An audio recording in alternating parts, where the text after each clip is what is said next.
Is it true that lesbians have less sex than any other combination and eventually stop having sex altogether? Asks Jeremy C. of Bernie, California. From Y Forum, this is Dare to Ask. Ann, 38 and straight from Kansas City, Missouri, replied, "Not the lesbians I know. Sounds suspiciously like a little piece of hetero-male ego-salving mythology to me. That is, oh, those lesbians are frigid anyway, so it doesn't matter that they don't want me." Jack, 21, and a male from Oshkosh, Wisconsin, answered, "I have yet to meet a lesbian couple who isn't into sex. I think that's based on the stereotype that women don't like a lot of sex and men do, which isn't necessarily true." 21-year-old Nicole from State College, Pennsylvania. There have been studies done that show that of lesbians surveyed after 10 years in a relationship, only 1% of them have sex at least 3 times a week. Keep in mind, definitions of sex are mutable according to the individual, and it was only having sex 3 or more times. Who's to say that having sex only 2 times a week isn't satisfying to a couple? Dinah M., who's bisexual and from Chicago, told us, "Many lesbians have more sex because their partners know how to please them and don't need recovery time between orgasms." Here's what we found. To answer Jeremiah's query, there's conflicting research on lesbians and the frequency and quality of their sex. For example, researchers Philip Bloomstein and Pepper Schwartz, in their 1983 book American Couples, said lesbians had quite a bit less sex than straight or gay male couples.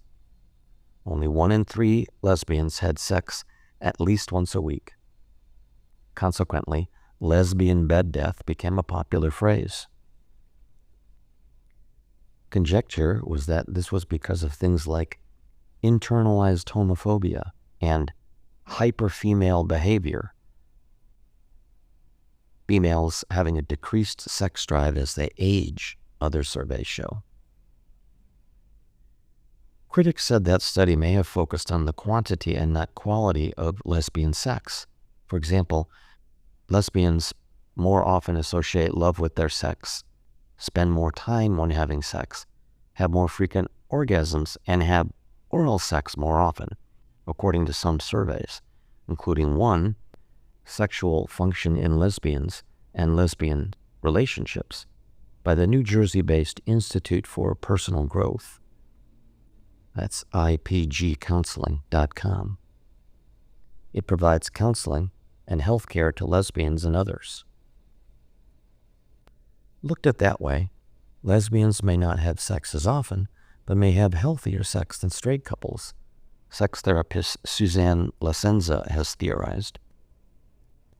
However, if we're just talking about flat-out regular sex done the old-fashioned way, it may be true that lesbians have slightly less.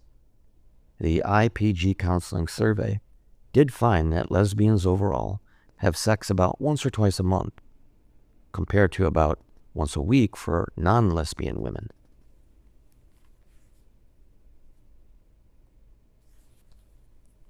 CD from Johnson City, Tennessee, asked us, "Do most Muslims consider killing infidels acceptable or even expected?" 27-year-old Karim, a Muslim from Los Angeles, replied, "No.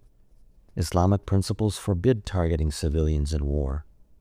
To be honest, some people cheered on 9/11, but even they stopped when Al-Qaeda started targeting Muslims in Muslim countries." Lori, who's Jewish and from Boston, said, "Some parts of the Quran are firmly opposed to this. Other parts say it is the right thing to do. Fundamentalists believe the latter." A, who's 39, and an animist female from Missouri.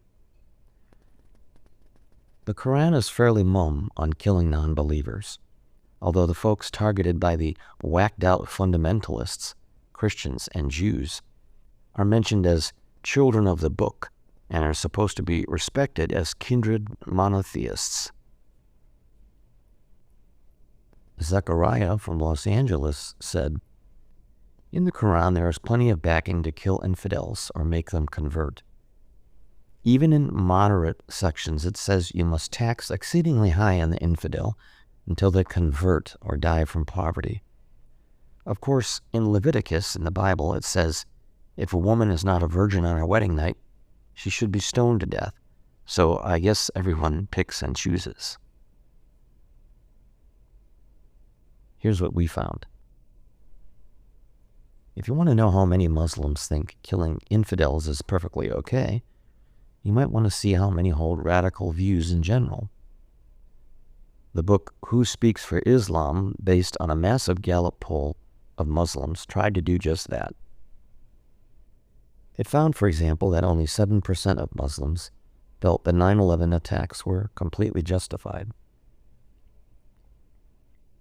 When reminded that that amounted to 100 million Muslims worldwide, co-author Dalia Mogahed told U.S. News and World Report that most of those weren't terrorists but were part of the cheering section, and that 6% of Americans said they condoned purposely targeting civilians.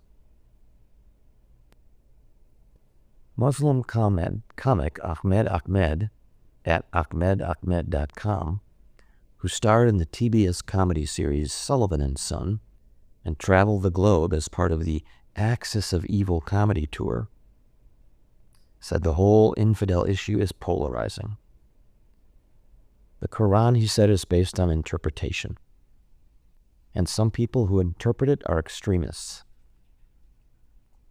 Ahmed, whose Just Like Us documentary about comedians in the Middle East gained him an invitation to dinner at the White House with former President Barack Obama, said most Muslims don't force their beliefs on others, but do want to protect their religion. The invasion of Iraq made the Muslim world fearful, he said, adding that the vast majority are peace-loving. "I'm not plotting against Americans. Nobody I know is," he said, laughing. "But hey, if I wanted to, I'd taint our ketchup supply because America loves ketchup." Ahmed did say he's pretty sick of all the suspicion. Like after 9/11, I'm at the airport. I told a woman at the counter I'm a comic and I was running late. She says, "Say something funny." I said, "Okay, I just graduated from flight school." All right, well, she didn't laugh. The lady next to her, though, I heard her whisper, "That was pretty fucking funny." For more on this groundbreaking cross-cultural Q&A project, visit youdaretoask.com.